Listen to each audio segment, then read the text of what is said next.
Hey, I'm Kelly Lloyd, the Shorts Programmer at Toronto Real Asian International Film Festival. Welcome to this Q&A session for the Shorts program, Resurgence. I'm really excited to introduce our moderator for today's session, Gulshan Abdulmulai, who will be chatting with our talented guests from the films in this program. Gulshan is a writer, producer, and magical gardener. She was also a member of Real Asian's programming committee this past year. Before I pass it off to Gulshan, I'd like to thank the Consulate General of the Republic of Korea in Toronto and Taipei Cultural Center of Taiwan Economic and Cultural Office in New York for their support in presenting this Q&A session. The participation of the filmmakers and talent was made possible with support from the CBC. During this Q&A, feel free to drop your questions for the films in the questions box just on top of the chat to the right of the screen, a little chat box, question box. If you're on your phone, you can just scroll to find it below this video. Finally, Real Asian strives to create a safe and accessible online space for people to gather. Our festival code of conduct can be found on our website at realasian.com/code of conduct, and we encourage you to read it and give it your support. So without further ado, please welcome Gulshan. Hi, everyone. I'm so excited to dive into conversation with you all about these amazing films that we have for view tonight. After reviewing thousands and thousands of movies, we've landed at these incredible 5, and I can't wait to speak to all the filmmakers and really dive into conversation regarding their process. Their artistic processes, what they were thinking, what they were feeling. So we're really excited to have you, and thank you for joining us.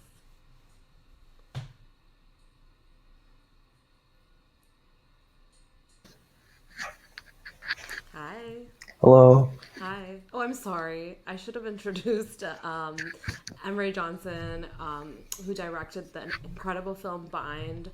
The film centers around a conversation that a young trans person is having with their mom regarding binding. So, Emery, thank you for joining us, and thank you for submitting your wonderful movie. Of course, thank you for having me and for all of your support from Real Asian. Amazing. In watching your film, I really, in thinking about it, I was reminded of James Baldwin's words. A sentence should be as clean as a bone. And in my own writing process, I always come back to this thought that a sentence should be as clean as a bone. And so, in thinking of your movie, did you always intend that your film would land and be so impactful at 2 minutes, or did your editing process bring you there? Thank you for that question, and that's very generous of you to think of James Baldwin's words. Well, originally this film was a student film project. It was actually my first student film at the UCLA School of Theater, Film, and Television. And although I'm in the program for documentary, our first film project is a scripted short film. So I really wanted to make the most of this opportunity because I might not be making any other scripted films during my time in the program. And for this student film, we had a limit. Our script had to be 2 pages, and we only had 4 hours to shoot the whole thing. So just kind of within that guideline, I really wanted to make the most of what I could with those kind of parameters and with this story. And I just really wanted to have that immediacy of the moment to transcend in the viewing of it. You did that so well. I mean, one of the most challenging parts of writing is landing at this clean sentence or these really tight shots, right? And you did that really incredible. And just in thinking about the theme of tonight, which is resurgence, I'm thinking about how our healing journey can really be tangled with our parents and our families, right? Can you speak a bit more about why it was important for you to center your film around a mother-child conversation? Yes, and thank you for those words. I had seen a couple years ago a short film called Resurgence, directed by Vicky Du, and I was interested in how all of the people in that film, in a way, all kind of talked about family, and I guess the family they grew up in and the family they were creating with them, chosen family and whatnot. And so I kind of wanted to see that idea in like a scripted format. So that kind of experience watching that film and seeing the present or the absence of families and of parents and their children's kind of experience in being queer and Right. um, being able to be their queer selves and live queer lives. Yeah. That kind of made me want to see like um, kind of explore at what moments do we have these conversations with our parents about our queer or trans identity, because I feel like they could emerge at any time between like Right. the quotidian moments, and then Right. it becomes just a very big event. So I just wanted to really be able to kind of have a film that kind of showcases where something seemingly normal can just be something very like life changing. Yeah. So yeah. It's a very difficult conversation to have for anyone that's had to have it. Uh, was this film drawn from any real life experiences or any? Yeah. Well, I guess for the binder pamphlet in it, I actually worked on that previously when I was volunteering for a LGBTQ center. So I was excited to be able to bring that in and kind of also just to, I don't know, to show binding in the film Yeah. and chest binders.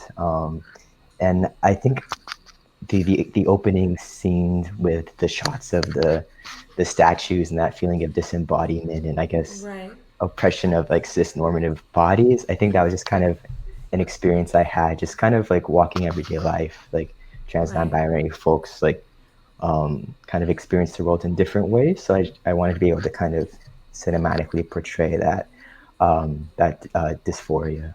Yeah, you did that so well.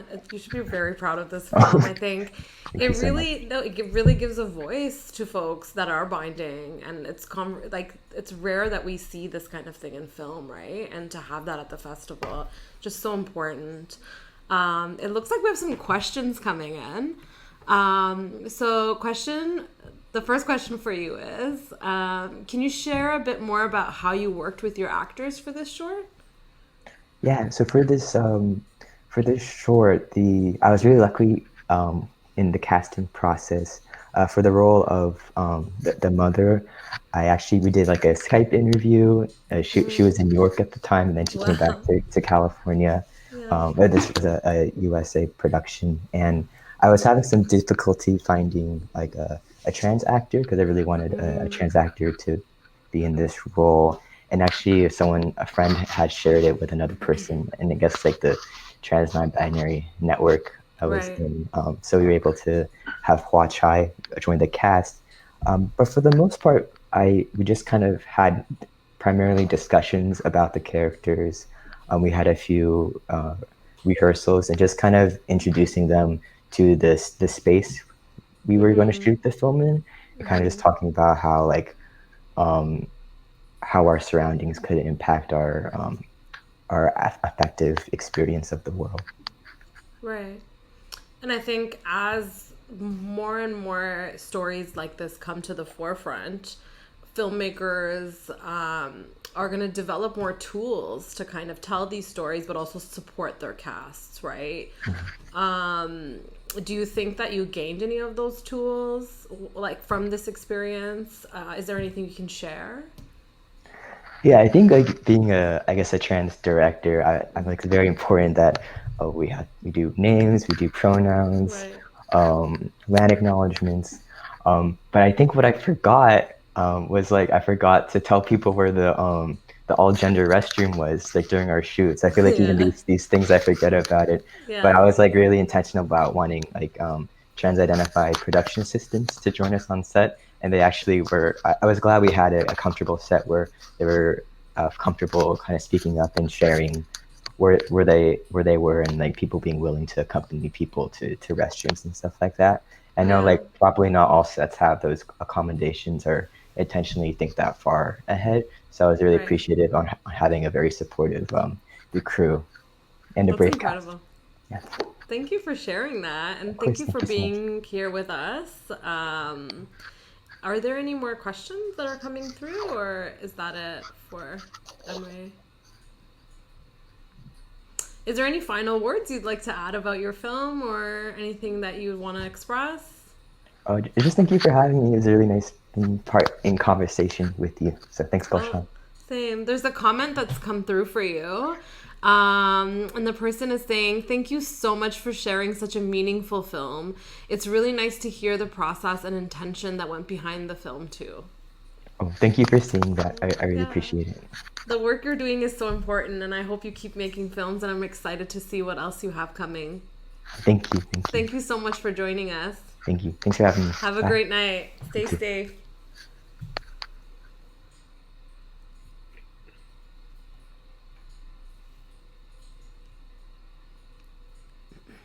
Hello. Hi. Hi. How are you? I'm alive, just tired. What about you? Oh man, I've had a day and a day. I'm really excited to be here with you. Thank you for joining us. Just thank you so much for having me. Yeah. So just we're gonna go right into it. Um, your film. Sorry. What? Where? Can you guys scroll up to my questions? I'm sorry, I got a little lost. It's okay, I would too. No, it's down, down, down, down, down. I'm sorry, I got lost. My eyeballs went like. We're so new to this platform of this online film festival stuff. It's a strange not. There's so many screens and things, and I'm trying to stay focused. Yeah, thank you for your film, submitting it. We watched so many submissions, and your film was definitely a treat, and so happy that it got selected. I found your film very impactful, creative, and entertaining. Can you tell me a little bit more about your creative process and what inspirations you drew from? Sure. So in terms of creative process, I tend to just go kind of with whatever my heart is feeling, which sounds really cheesy now that I say it out loud. I've just personally never found like 3-act structuring or any formal structuring very useful. So instead, I try to figure out an emotional flow and just hope it works out, which I think it did solidly with this. And then in terms of inspiration, I'd been doing documentary work for about a year before this, mostly on electoral politics. And since I didn't have a budget, and thank you, I couldn't do things like news footage that would traditionally provide context. So I instead resorted to voiceover, and that made a lot of sense with this movie. And then stylistically, I was weirdly enough really influenced by Spider-Verse and used the first musical track from that movie as the temp track for my movie's intro. That's so cool. I loved it. It was just so like visually appealing and just like kept me engaged. I think it really speaks to our generation, like a new generation of filmmakers and audiences, of people that are just like craving this new content. You really brought it. Yeah. I really appreciated your film's like central themes around self-love and healing. Can you talk a bit more about why that was so important to you to make the film about that? Sure. I guess I remember seeing Love, Simon in theaters a few years ago with a ton of my friends and walking out of it, and just all of us were praising it for not ending with anyone dying horrifically. Um, and then we immediately realized how sad it was that we're so programmed to being used to our queer stories ending in tragedy and death. And since then, I've seen a lot more queer movies and been to some really nice queer film festivals. But I kept seeing all these really tragic movies that I found really triggering. And it just kind of made me wonder who are some of these movies actually made for.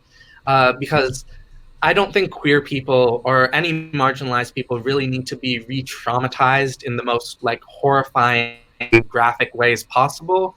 I think you can tell stories that talk about trauma and problems in ways that aren't re-traumatizing And it also made me wonder why we need to perform our trauma and pain just to get cis straight people to see us as people. So this movie was supposed to be a big. Am I allowed to swear?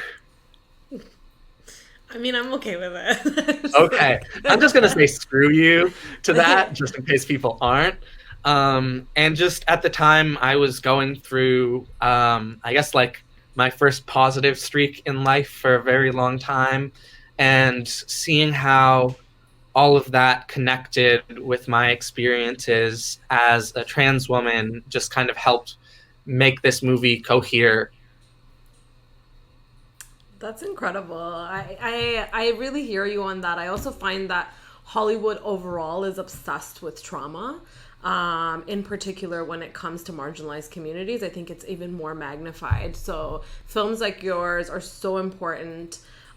They're definitely needed because there's so much joy in queer communities and our experiences, right? And yeah, it just like filled my heart with so much joy to watch it and all the color and the happiness. Thank you so much for that. Thank you. I have a couple of questions for you. Are you ready? Yes, maybe. Okay. I think you are. You're very articulated. So the first question is, what an empowering film. What was the process like for your cast and crew who were a big part of this film? Yeah, so largely I gave people like a really vague description of what it was because I wasn't super comfortable publicly putting out like, hey, this movie is about an abusive relationship I was in until very recently. So I also, since it was experimental, didn't have like the most clear sense of exactly how it was going to end up. So I largely recruited like friends because pretty much all of my friends are like queer and trans people of color anyways. And then some people I found online to do a bit more of the acting bits. And yeah, I just tried to find like a very cool queer crew and cast who would have faith in my vague vision and hope it would pay off. And yeah. I mean, it's a style, right? To kind of be vague and then see how it flows and what turns out, and it came up pretty cool. Okay, the second question is, can you share what brought you to filmmaking as a format and practice? That's a great question that I feel like I should have thought of this sometime in my life. Yeah, so I've been doing it for a while. I think it just combines so many beautiful things of different forms of art. Like you can combine writing and theater and music. And I really enjoy doing that here. And there's so much you can change with format. And I think movies are just such an incredible way to create empathy and compassion with people in a way that other artistic mediums can do, but just not quite in the same way, not in a way I even think I can possibly ever articulate. And that's what really draws me to it continuously. Absolutely. And just to build on what you just said, a film can be a really powerful tool for communities to tell their own stories. Can you build on that a little bit more? Talk about how important has that led you to filmmaking, or is it? Yeah, for sure. It's been really nice to see so much like queer cinema, and just watching it now because I'm writing kind of a rom-com now, and I've been watching a lot of queer rom-coms, and I'm just like, wow, I think my life would have been tangibly better if I had seen these as a child. And I think just being able to see your community, and it's not even just about seeing someone and I'm like, that's me, but people who are similar, people whose like vision and life that I can really understand, that's really powerful. And that's something I want to give to other people, because I just think of how much easier my journey could have been if there had been like community support through art. And I hope that I know that is something that's changing, and that's really great. Yeah. And I just want to be a little part of that. Yeah. I think that's one of the exciting things to look forward to. Right now it's hard to like stay focused and positive because there's so much going on in the world. I mean, there's always so much going on in the world, but in particular now, things like this, like just having a little bit of hope and being like, oh, new stories are coming out and I have the ability to attach myself to new stories and create new discourses is very exciting for the future. And I'm very excited to see more work from you. I cannot wait. I hope you continue submitting to us. And I wish you all the best in your filmmaking process. Oh, there's another question that just came in and I skipped it. Oh, can you share some of your favorite queer rom-coms?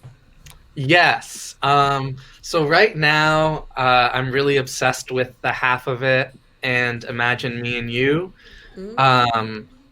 I just watching The Half of It and Saving Face made me just be like, my career is just going to be kind of an inferior Alice Wu, but I'm comfortable with that. If I can be an inferior version of her, I'm like very okay with that. Yeah. And then Imagine Me and You is a movie by the director of Mamma Mia, Here We Go Again, who I secretly think is closeted because he just makes the gayest movies. And it just seeing like a cheesy rom-com, because Alice Wu's aren't quite cheesy rom-coms, though they are amazing. But seeing queer people get that in just like a pure, unadulterated, like happy movie, that's really nice. And yes, if anyone has suggestions, I am open to them because I am on a binge. Yeah, send in your suggestions, everyone who's watching. I've just been really watching really depressing documentaries like Forensic Files. Yeah. Zap my brain. It's looking like that's it for now.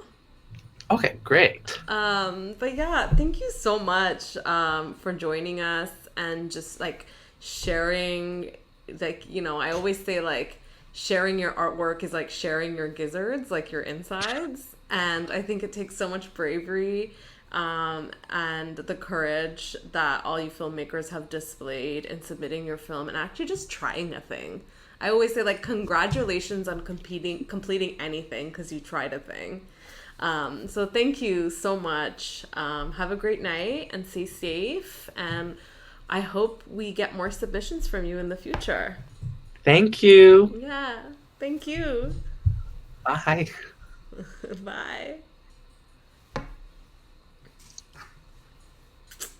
Hey. Hi. How are you? Look at your funky hair. I can't stop staring at it. Like your bleach, whoever does your hair is like, wow. The gray's natural. The gray's natural, but just to strip it and get there, it's incredible. Yeah, so I'm just gonna go straight into it. How are you feeling? Good. I think Sedna is also going to join us. Oh, I don't. Is she on the I other don't side? see them on the screen. Okay.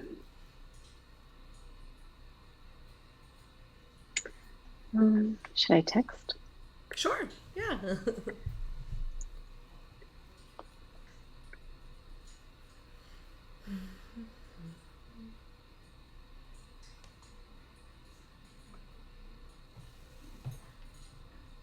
There might have been an issue with connectivity. I'm seeing in the discussion here that Sadina joined the Google Meets, but it seems like she dropped out. So we can begin our conversation and she can join us at any time.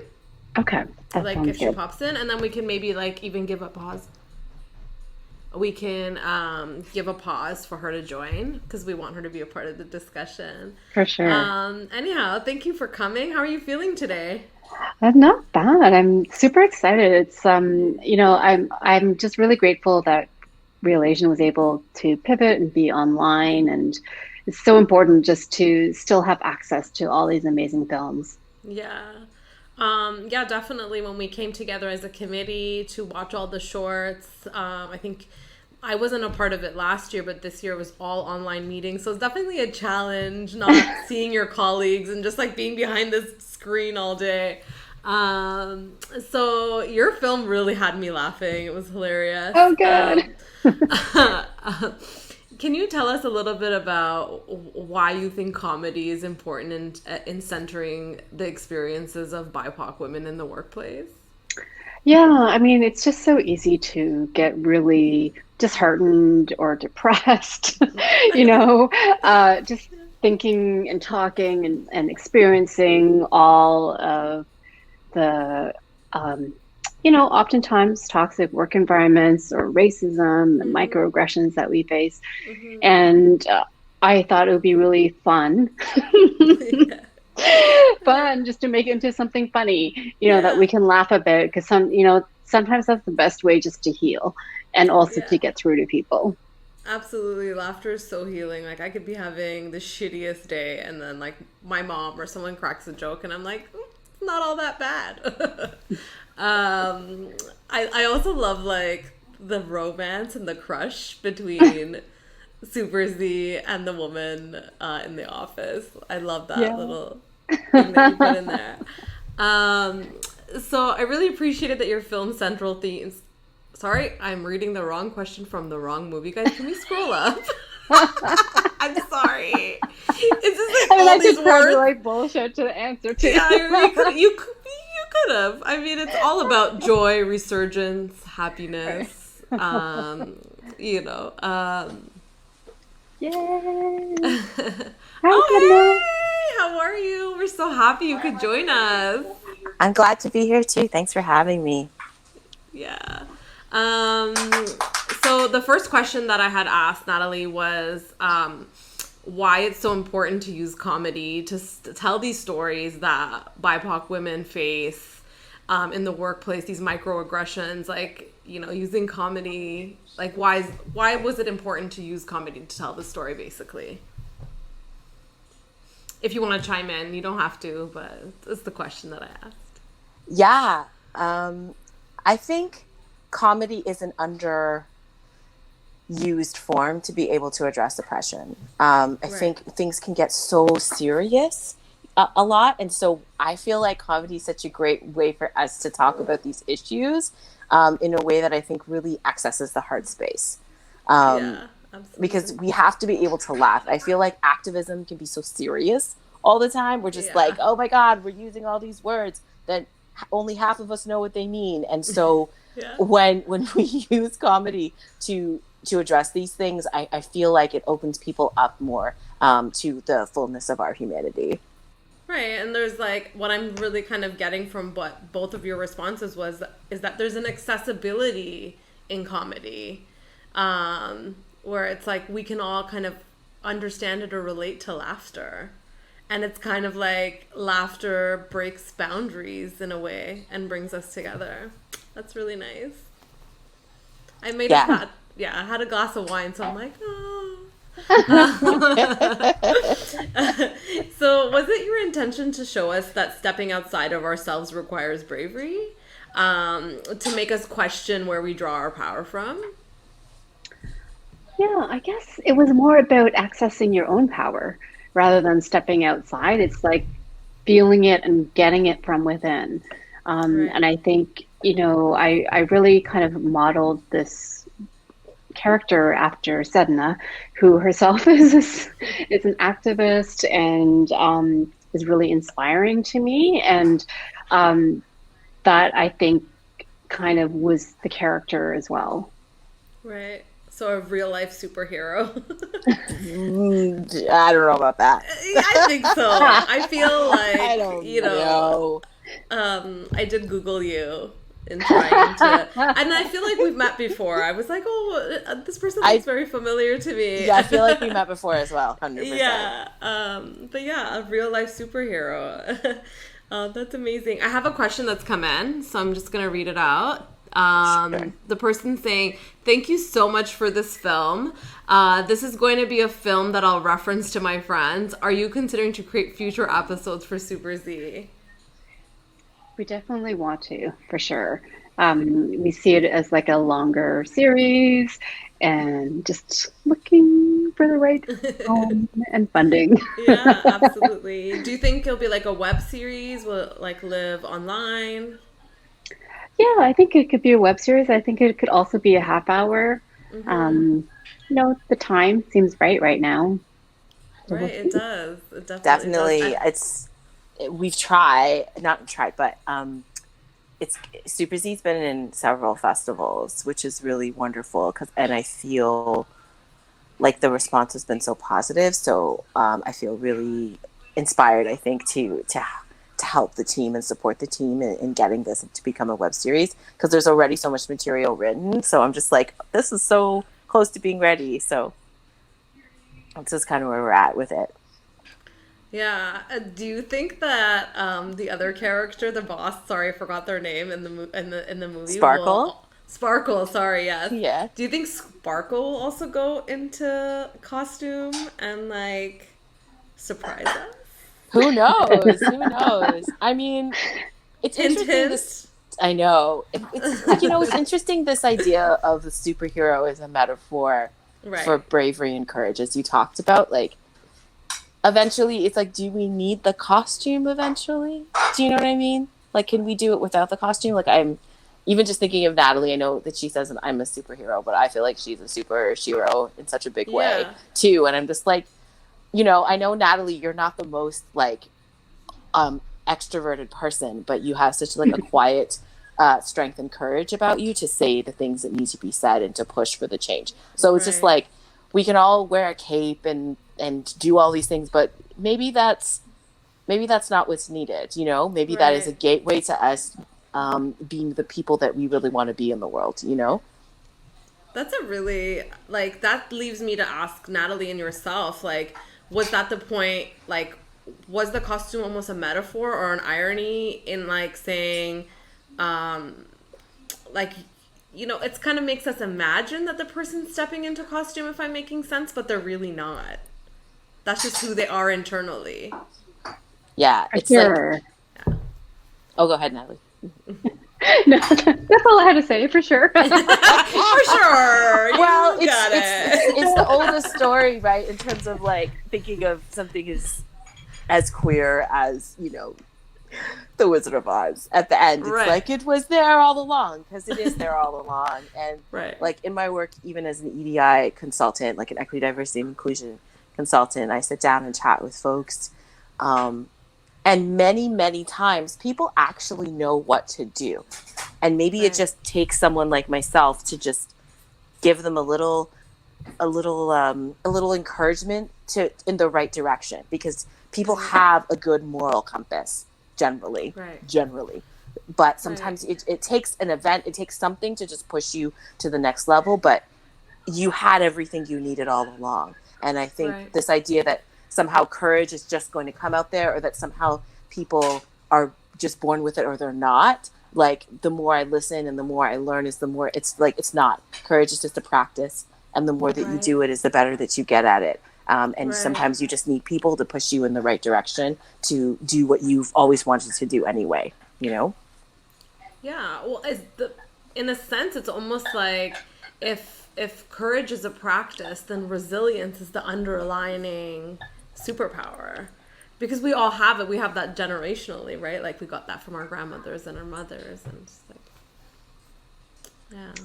and I think what Sedna says, like, kind of captures it. Like, I think it really speaks to like how you can bring that out in people and draw it out in people, and like, it's just so important to make people feel empowered to do things rather than feeling scared, like so scared that they can't even take action or try to make change. Right, because the power dynamics in the workplace are the dynamics, right? And it does create unsafe spaces where people can't talk. I mean, I can speak from experience. I have another question that's come in. The person wrote, I was rolling with laughter the whole time. It really allowed us to live vicariously through the screen. My question is, do y'all have any insights on how to unleash our own Super Z in our own lives? I think you kind of spoke on that a little bit. Yeah, go ahead. Oh, I was just going to say, I often find it hard to confront things or people, and I find that when I do, like just finding my own way there, it doesn't have to be the same way that someone else does it. But if I can find my own way to say something or speak up, then I end up walking away feeling stronger than I did before. And before it was, it's sometimes it's a lot about like your fear. And Right. if you kind of move through it, then like you kind of come out onto the other side, and it's a neat experience. Yeah, I would say it is a practice. Like you just have to do it. I think what in terms of the superhero is a wonderful archetype. It's like they don the cape and they go and they do the right thing. Um, but the more they don the cape is the more they're able to do it. Do you know what I mean? So it's not about not feeling the fear. It's like, it's cheesy, but it's like feel the fear and you do it anyway. And then over Right. time you realize it gets easier and easier. I talk about this a little bit in a workshop that I've done with BIPOC TV and film, and another workshop I've done another time called bystander intervention. Where that those moments when you're like, this is going wrong. This is someone said something terrible or done something terrible, and it's oftentimes not even necessarily to you, but could be to you, or it could be to somebody else, and you're just like, I want to do something and I don't know what to do. You know what I mean? So Right. there's different techniques that you can do, but in the end, the first thing that you have to do is tell yourself that you're actually going to intervene. Do you Right. know? Like you have to have that, like, if when something happens, I'm going to be the one. Right. I'm going to like decide that before it even happens. And then so when it does happen and like I know my hands shake, or I feel Yeah. like my heart is racing, and you're just like you take a breath and you're just like, okay, I'm going to do something to intervene in this situation. Because the thing is that in those situations and in work, things are kind of already poisoned. Things are Right. already bad. So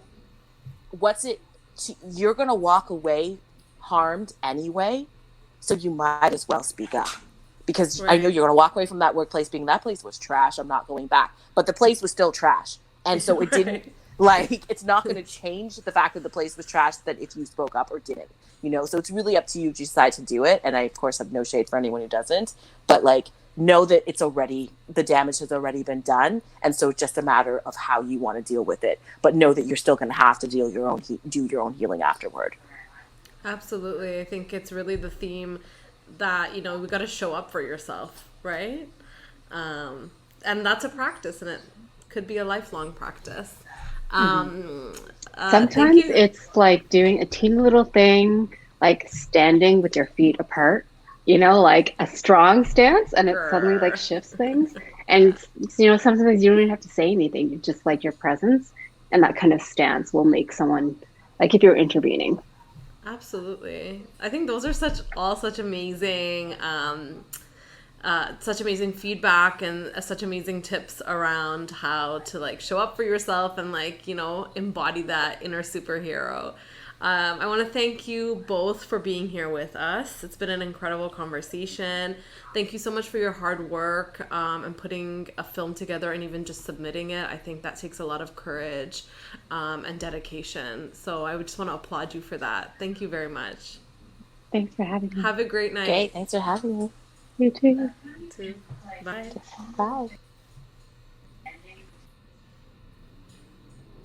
Poppy! Hi. Hi, how are Yeah, you? I'm good. How are you? I'm I okay. love Thank you so. your shelves and is that a money tree Um, I on think the other so. side? The beautiful team here at Real Asian put this together. I had nothing to do with this. It looks amazing. But I do love a money tree.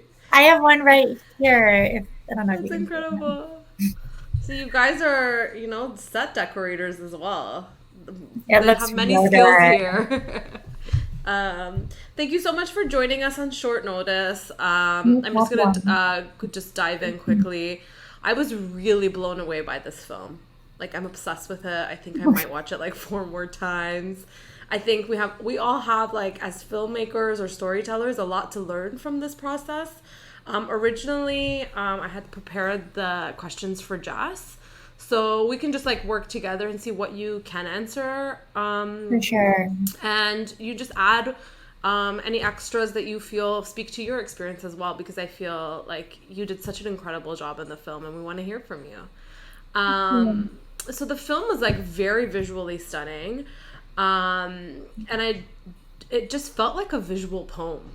Um, can you tell us a bit, like, do you know if Just started with a poem and started building from there, or did they start more from like a visual inspiration? Yeah. So Jess is like one of my closest friends.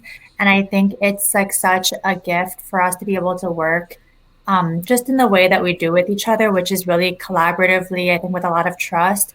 So I feel really grateful that they invited me in really early on in the script writing process. So like, the first draft I think was just 3 pages long, just sketches of like scenes, moments. We actually shot a lot of scenes that we didn't end up using. Our friend Kit was like, it was just a very community collective writing process. Um, Yeah. I think a lot of like just conversations between the two of us, um, and themes that we talk about were woven in. So it was like a very iterative process. And I know for Jess, like, their background is as a visual artist and a muralist. So I think like from as like a friend of theirs, one of their greatest gifts I feel like is like seeing just gorgeous portraits and like images that tell multitudes of stories Yeah. in and of themselves. And Yeah. so a lot of it was like just being like, this is a feeling that I want to create. And I don't even have the dialogue for this scene yet, but I know the image and I know the feeling. Like, can we make that feeling happen? And we'd be like, Honest, yeah, let's figure out what needs to happen in the scene to do that. yeah. I cannot wait to see what else they come up with, because the way their brain works, it's like, wow, that one scene with the flowers, the orange flowers, Oh yeah. incredible. It's just such a visual mind blast, and it's so pleasing, but also so powerful. I felt like I was watching a poem. I definitely feel that way about Jess's work as Yeah, well. definitely felt like visual poetry. I know the central kind of theme about this film is the film is centered around a sexual assault and the trauma resulting from those experiences, and that experience can be so triggering. Um, I found that the film, even though it was about that, wasn't traumatizing the audience at all. Like, it didn't leave me feeling heavy or even further traumatized in the way that often directors, in particular male directors, incorporate sexual assault in their films. Can you talk a bit about the writing process and the storyboarding when it came to discussing trauma, and how you were able to tell the story in such a thoughtful way?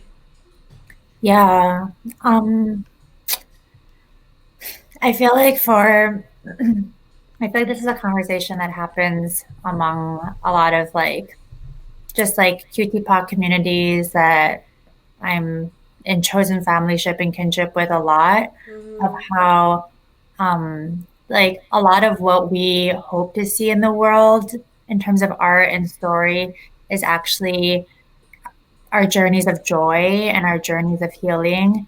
I think so many of us have experiences of like trauma or abuse or just like, that's like, those are all lived, embodied experiences. And like, yeah, I think exactly what you said. I think oftentimes when the gatekeepers of the stories are very often like white men, the stories that like have abuse somewhere in it becomes like a version of like a trauma porn, which is Yeah. not at all in service for people who have experienced it at all.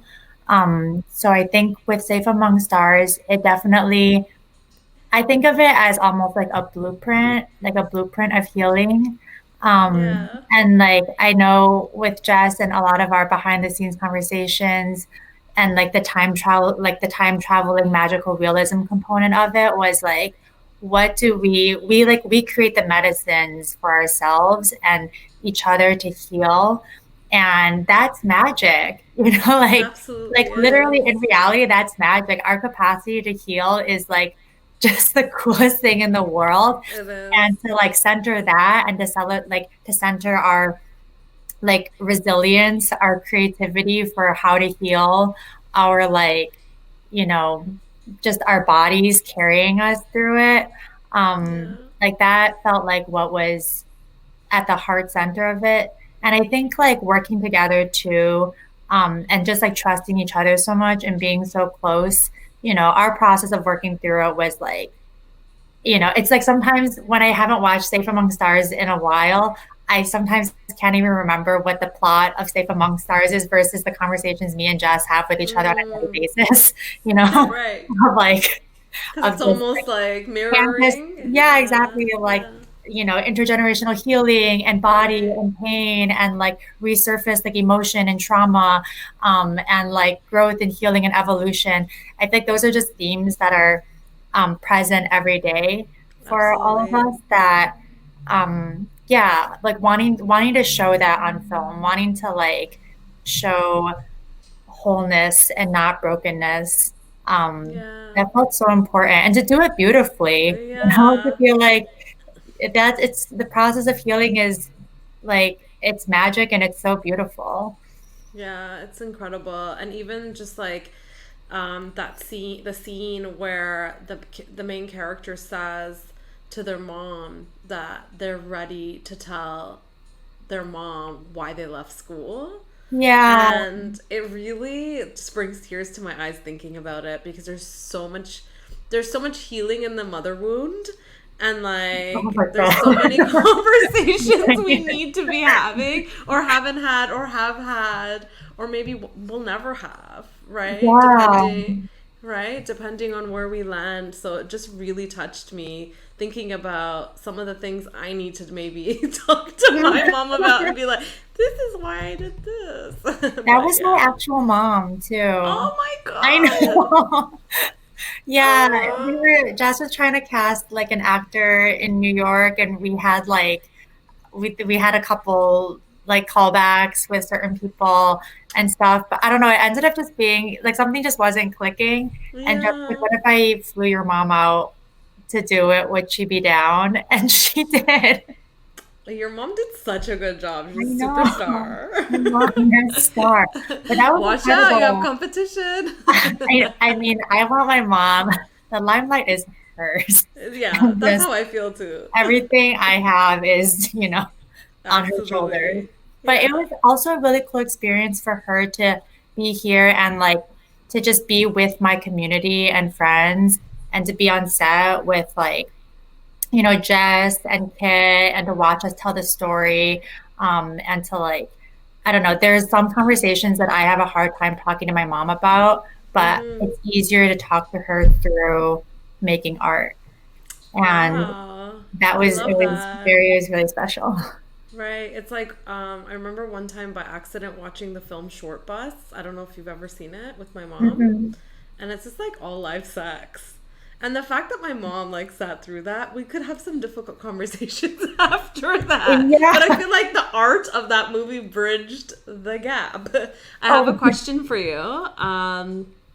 Your character had a large change in physical appearance from the beginning versus the end of the film. How do you feel? How did you feel through this transformation, and why was it important? yeah, that's a great question. Mm-hmm. I think what I've heard Jess say, for the significance of like the ending of the film and the beginning is, also like Gia, the character that I play at the end, who you see that character in a really joyful, like Mm-hmm. queer, like romance, relationship, dateship, spaceship, queer space. Spaceship. And it I was, love that. I think like, so Vera, the actor who plays the Sonia, the like Mm-hmm. love interest to, I think the significance of like that character is that in order for Gia to be open and to experience the kind of queer love and joy that they desire, this like healing journey had to take place.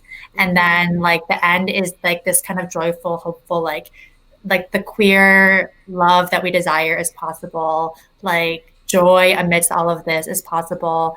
So that was like a big turning point.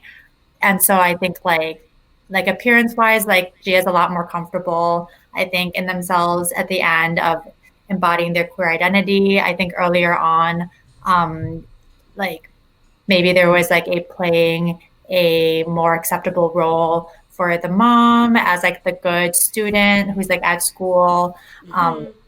Everything. I think there are some of those things. And also technically, like we shot this over just such a period of time that I honestly, my hair was just all sorts of ways. So I think we just rolled with that also. But yeah, I think like the end of it was meant to be like Gia in like has arrived in themselves. And like convenient, I had like a really big undercut for a really long time, and my hair very conveniently can just come down and cover it like a curtain. So we just like played with that a lot. Gia really did arrive. Okay, Yeah. so we have another question. This was such a delicate, well thought out exploration of trauma. I noticed that particular attention was paid to symbols such as lucky cats. Are there any you would like the audience to take note of during a rewatch?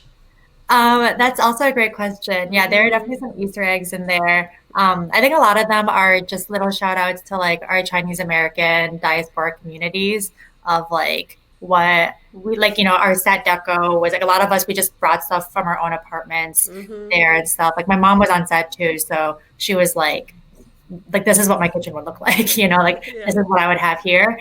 But I don't know, some other Easter eggs. There's a like, I think there's like an award on the wall. If you like, there's like a really quick shot of it, and the name is like the Wang Ping Memorial Award, and that's the name of Kit's mom, who was one of the producers. And I don't know if Kit was a co-writer on it or as a producer on it. But then afterwards, we were like, oh my God, like Asian mom, she's not going to be happy that she's written on a memorial award. And we were like, oh God, no. And he was like, oh, but hopefully yeah. she won't notice. Yeah, but no, that's a great question. I think there's a lot of symbolism with like, especially nature too. Like, I think the birds, the like palm leaves, like Gia's kind of escape place is always a place that has a lot of plants in it. And I think that's like, there's a feeling of safety in nature. And like the desire to feel close to it as a way to like feel close to and like back to your own body too. Absolutely. Yeah, I can really relate to that. Yeah, thank you so much for joining us on such short notice. Thank you so much for this film. It really touched us. We were so excited to have this conversation. And we're so excited to see what else your team comes up with and that Jess comes up with. And yeah, thank you so much. Thank you. I can't shout out for Jess that right now they're working on writing their first ever feature script that we're working on together that we're hoping to film in China. So and it's like exploration of like similar themes of like healing, but also like being a migrant and longing for homeland and navigating queerness and navigating healing. So I trust it's going to be incredible, and we cannot wait. Thank you. All right. Thanks for well, having Poppy, me. thank you so much, Poppy. It was a pleasure.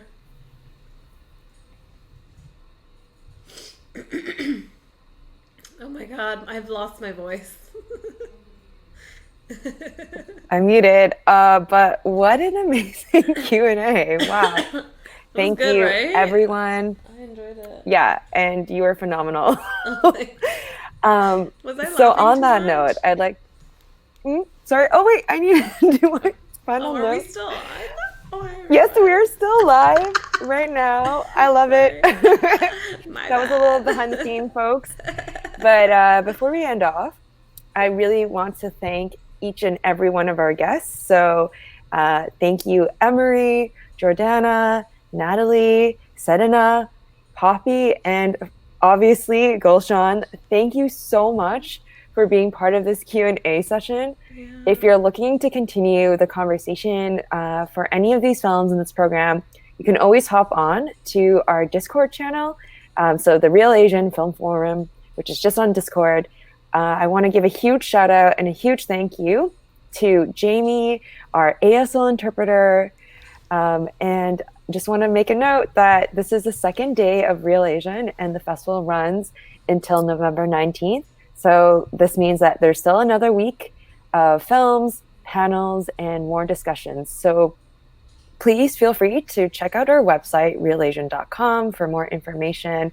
And take the chance, watch these films. They're amazing. And rewatch this panel. Take care and stay safe, everyone. Bye, everyone. Stay safe. Okay.